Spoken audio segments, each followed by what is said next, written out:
Na 0. ročníku akce bylo k vidění přes 50 nablýskaných strojů.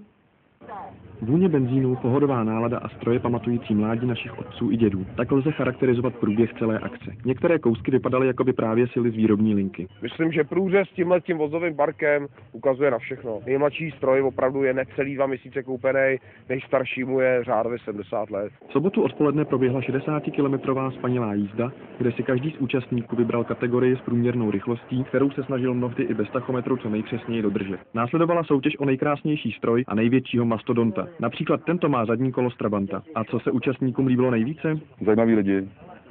Klidu. Pohoda. Je to pěkný, hodně motorek a přijel bych rád, ale nevím, jestli táta bude chtít. Ještě podvečerní projížďka před koncertem kapel Akia BA a Těhotný ježi a zbývá jen popřát bezstarostnou jízdu. Celá řada sportovních nadšenců, ale i zástupců Jihočeského kraje